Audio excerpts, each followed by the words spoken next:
This is Mongolian Mindset, and today we're going to be talking about a concept that I thought about lately. I was listening to Arnold's book on usefulness, and it hit me out of nowhere. What's the main difference that I've noticed between types? Because there's certain people that's like Arnold Schwarzenegger and Kobe Bryant and Floyd Mayweather that are able to excel at a certain level, and there's a lot of types that just do not meet that level. So what I learned is in that book when he talked about it, it hit me. It's being optimistic versus pessimistic. Most people are pessimistic, and that doesn't lead to development.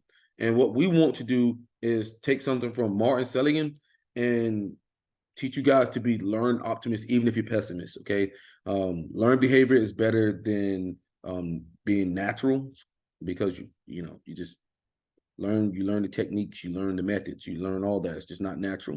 So even if you're pessimistic, this is for you to get hope. Okay, so you can maybe rise yourself to the ranks of Arnold or Floyd Mayweather or all those guys, because the goal is to be so developed in your type that it's hard for people to type you, or certain people just don't think you're a certain type because of the things you've achieved, or the things you've done, or the things that you have overcome. Okay, that's our overall goal with this. And this is why I thought this video is very important. So let's get into this.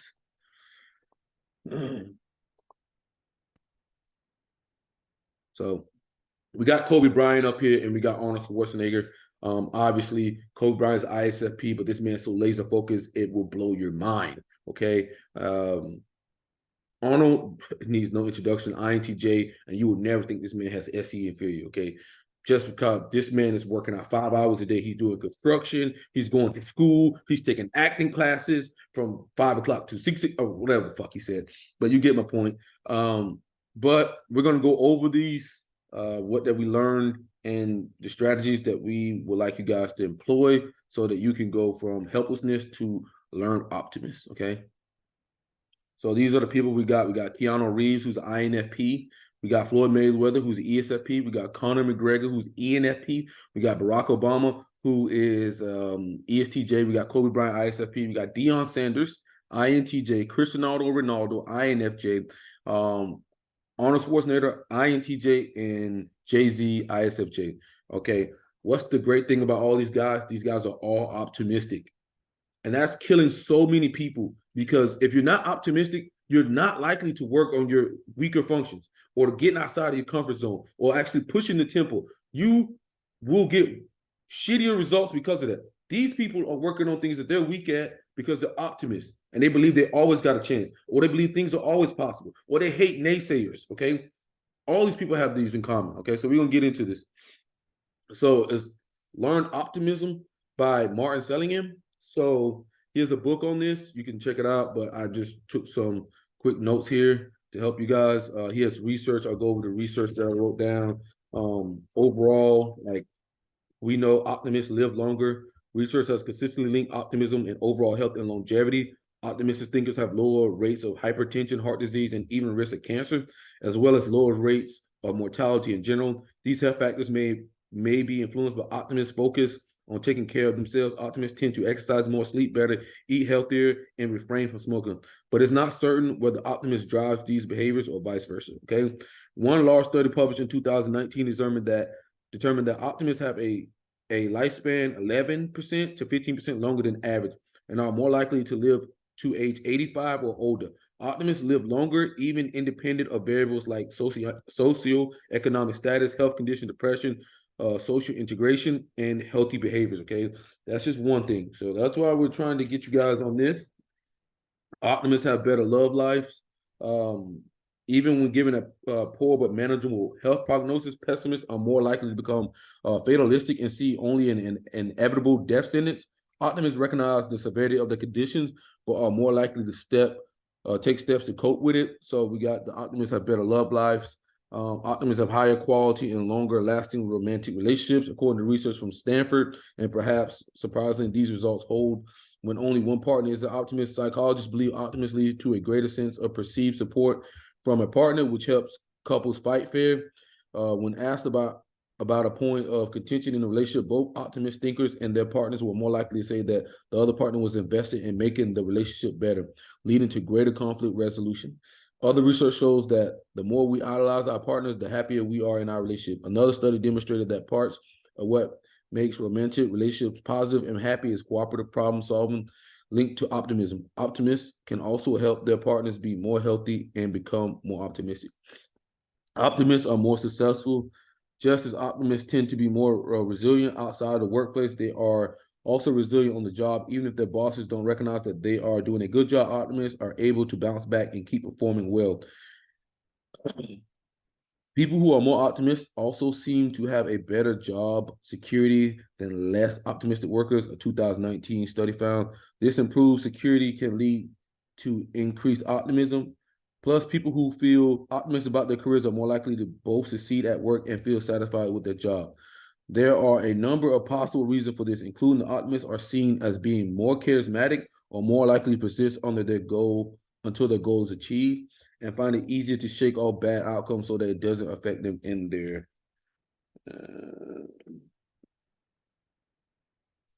attempts. Optimist managers may be more effective at helping others to be more productive and to achieve goals. Optimists take fewer sick days. I'm not going to read that shit. I don't read.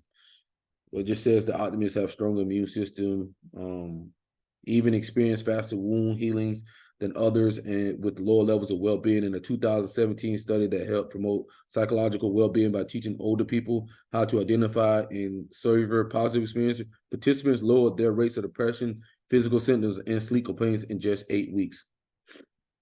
Okay, so that's another reason to be optimistic. Optimists bounce back faster and stronger. In a famous study of elite college varsity swim teams published in 1990, coaches told athletes to swim their best event. After the races, coaches provided false feedback about the results, adding a couple seconds. The difference was small enough to be believable, but large enough to cause disappointment in the swimmers. They were given a half hour to rest and presumably ruminate about the failure they just experienced, and then repeat the event. On the second attempt, pessimistic thinkers swam on average 1.6% slower than their first attempt. The optimistic thinkers, however, swim 0.5% faster than their previously. In this competitive world of swimming, the difference between the optimist and pessimist was the difference between winning and losing an event. Optimists, as it turns out, might actually use failure as a fuel to perform even better in the future. More recent research on higher level athletes, in the case wrestlers, show that optimism helps protect them against burnouts. Okay, so that's just the rundown of the pluses of being optimist. But we're going to get into Seligman's research and things like that. He has it, optimists are higher achievers and have better overall health. We went over that. Pessimism, on the other hand, is much more common. There's more pessimistic people in the world. Pessimists are more likely to give up in the face of adversity or suffer from depression. We know that. Seligman teaches pessimists to learn to be optimists by changing their thought process, allowing them to become learned optimists. Okay, that's where you want to go. You want to go from pessimist to learn optimist. Learned behavior is always better. Seligman came to the concept of learned optimism through a scientific study of learned helplessness. Learned helplessness is the behavior exhibited by a subject after enduring repeated adverse stimuli beyond their control. So basically, you're getting whacked by life, and then you just get in this mindset that life's always going to whack you, and you just give up. Okay, that's what learned helplessness is. But it was initially thought to be caused by the subject's acceptance of their powerlessness by way of their discontinuing attempts to escape or avoid the adverse stimulus. Even when such alternatives are unambiguously presented upon exhibiting such behavior, the subject was said to have learned helplessness. Okay, you don't want to do that. It's gonna hurt you bad. I think he also has a quiz somewhere online you could take to rate your optimism versus pessimism.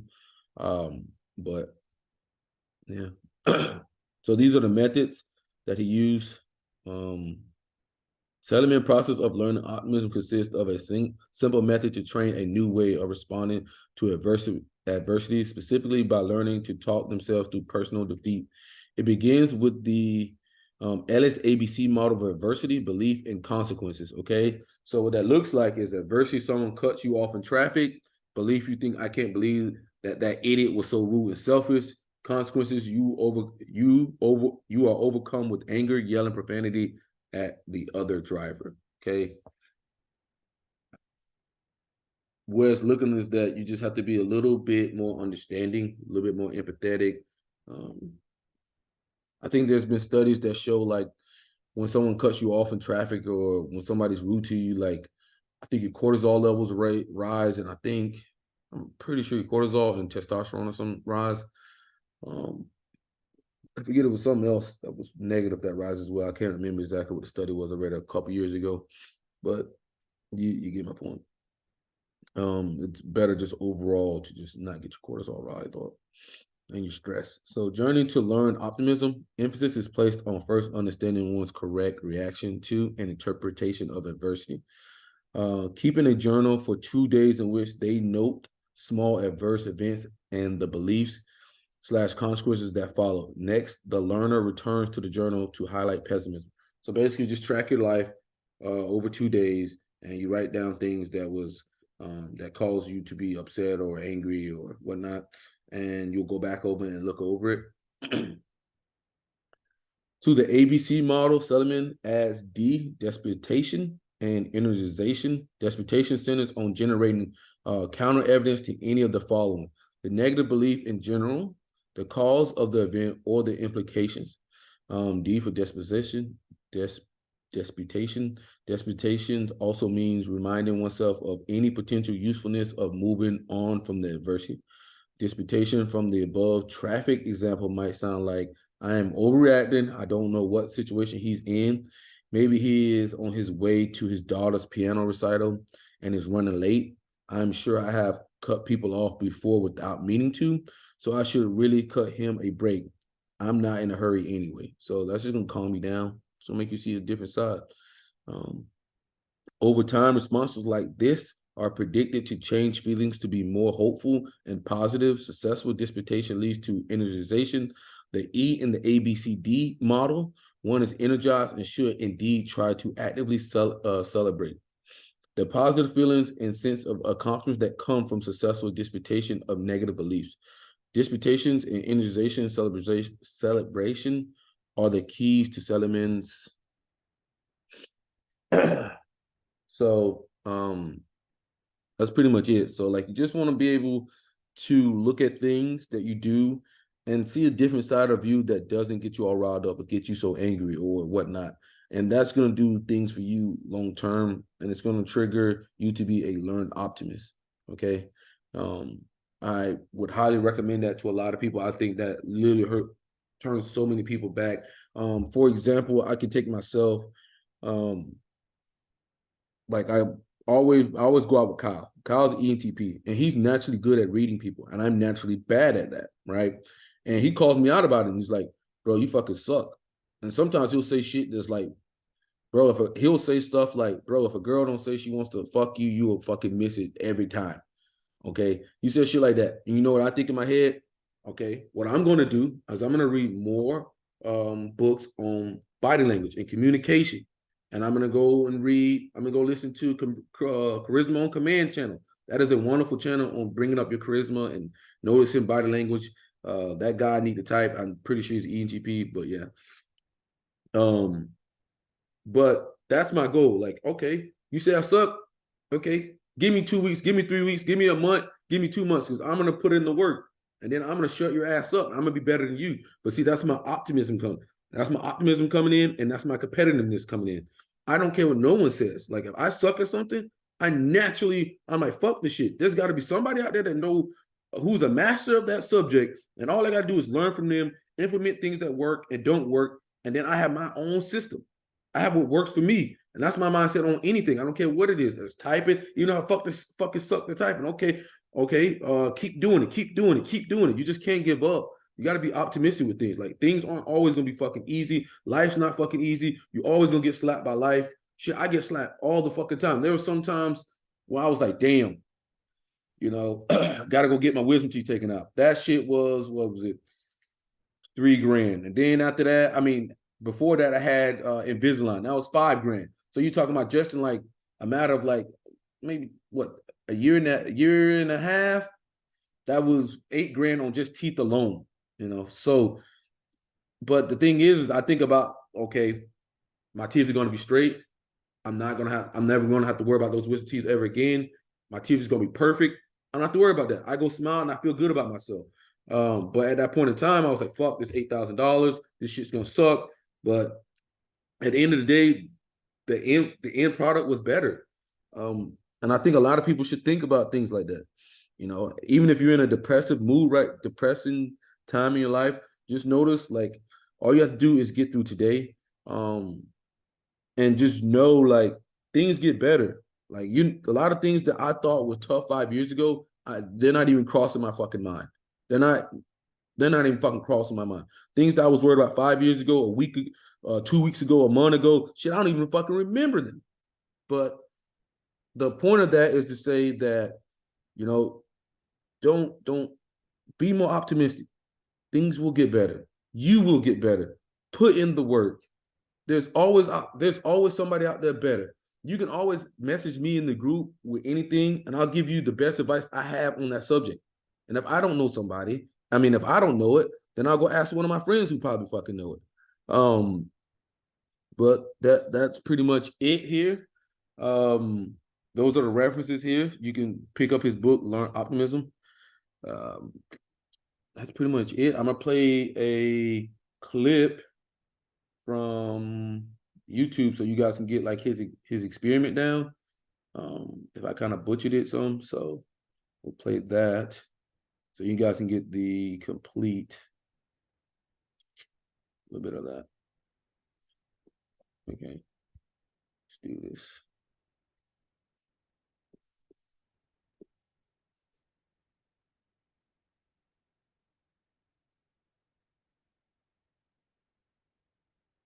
Imagine you take two dogs and put them in two different areas. You shock the first dog and you give him an option to escape. He tries to escape. All right, so I think he kind of fucked up here because I'm pretty sure in the research he had 3 sets of dogs. Okay, 3 sets. Successful. 3 groups. He gets away from the shocks. The second dog, however, you put in a place where no matter But the point's the same. What he does, he cannot escape the shocks. He soon figures out that there's nothing he can do. He gives up and he'll just sit there and accept the shocks. Now you take these two dogs and put them in two new areas again, but this time they can both escape. The first dog, who had learned that he was able to escape, will get out of there like usual. But the second dog will just lay there and accept the shocks, even though in this new environment, he could just escape. This is what is known as learned helplessness. You probably know people who act like the helpless dog. The opposite of this is so many fucking intjs. Learned optimism. Learned optimism is basically the idea that you can learn to be optimistic and positive and happy. You can cultivate these things. And this is exactly what Seligman was trying to do by running a workshop. The results of the workshop were promising. 32% of the students in the control group had a moderate to severe episode of depression, in contrast to 22% of the group that was in the workshop. Also, 15% of the controls had an episode of generalized anxiety disorder versus only 7% of people who took the workshop. They also found that it was the change from pessimism to optimism that caused the prevention of depression and anxiety. And these studies are great, but even when I look at my own life, happiness, positivity, optimism, these are the things that I've had to learn and that I have to keep cultivating. When I was a kid, I hated my life. I was constantly depressed and anxious. I had suicidal thoughts for the majority of my childhood, but that's all gone now, and my life just keeps getting better. But this is something that you need to put effort into. This is something that can be learned. So now let's look at the benefits of optimism. Optimists on average achieve more, have better overall health, and just lead a more enjoyable life. Pessimists, on the other hand, are more likely to give up, are more likely to suffer from depression, and just lead a not really enjoyable life. The big difference between pessimists and optimists comes from their explanatory styles about whether things are permanent, pervasive, and personal. So let's say you walk up to a girl and you just get humiliated and rejected. If you're a pessimist, you'll think that it's permanent. I'll never be able to attract a girl. If you're an optimist, you'll think that it isn't permanent. There are going to be plenty of girls who like me. If you're a pessimist, you'll think that it's pervasive. I'm just not an interesting person. If you're an optimist, you'll think that it isn't pervasive. It was just one isolated situation. It doesn't mean that I'm not interested. If you're a pessimist, you'll think that it's personal. I'm ugly. Of course she's going to humiliate me. If you're an optimist, you'll think that it isn't personal. Well, she might have been in a bad mood. And I've seen this so many times. If you have a pessimistic explanatory style, you're going to have your soul crushed. Every single friend I've had who was good with women always had an optimistic explanatory style. So optimism is much more helpful to you than pessimism, but you also need balance. Just like with everything else, you need balance. Otherwise, you can get really delusional and actually end up hurting yourself. Imagine if you have a really bad business idea and you're just a naive optimist. The business isn't going anywhere, but you say, well, this isn't permanent. You keep wasting resources on a stupid idea. You've put in 6 months already and it hasn't gone anywhere, and you say, well, it's just this part of the project that's slow, but the project as a whole is amazing.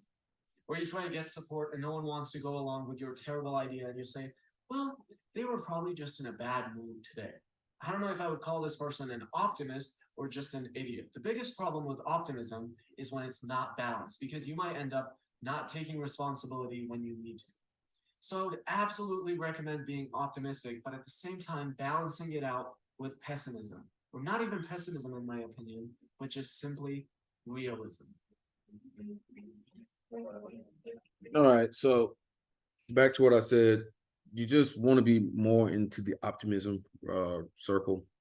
You're going to be able to work on your inferior function, work on your child function, work on, you can just be able to you're just going to have a better mindset, because a lot of times you're going to take lumps. You're going to take fucking lumps, and you're going to be like, yo, fuck this shit. I'm not working on this shit. I'm already doing good enough without doing this shit. But that's not going to do anything for you in the long term. So let me know if this video helped you guys. Like I said, I think this separates. If I had to make a list, which I'm thinking about making in the future, of like where I would rank people like Arnold, them, for their type, I would rank them demigod. I would rank Arnold Schwarzenegger a demigod. And the reason why I would say he is one is because you really have to be very good at typing to actually find Arnold's type. Deion Sanders, you have to be really good to actually figure out his type. A lot of these guys are not so easy to figure out type, and that's what you want to be. You want to be where it's a fucking hard time for people to figure out your type. That's what you want to be. You want motherfuckers to be scratching your head like, I don't know what the fuck you are, bro. You could be all of this shit, because you're just that well developed. But like I said, the rankings, I would probably rank demigod, then prodigy, like maybe somebody's a prodigy for their type. And then you got the above average. Then you got average, below average, and lowest I'm gonna call whale shit. All right. Some people are whale shit. It is what it is. But you want to make it to the above average range. I would say I'm probably above average. I'm not a prodigy, I'm not a demigod. That's dreams and goals, but I'm not there yet. But like I said, if you're average, just take a more optimistic mindset, start working on the shadow functions and things. Overall, man, there's books out there on every fucking thing. There's no excuse nowadays. There's somebody out there who's more proficient in whatever skill you want to learn than you can ever imagine. All you have to do is read their fucking book, watch their videos. Like, I highly recommend, if you're struggling with charisma or just talking in general, go to the channel on Charisma on Command. Kyle gets on my ass. I don't care what he says. I'm the most charismatic motherfucker he's ever met. I may not be good with reading people's emotions and reading people's emotions in a moment and things like that, but I'm the most charismatic motherfucker he knows. Okay. But I definitely do need to get better at reading people's body language.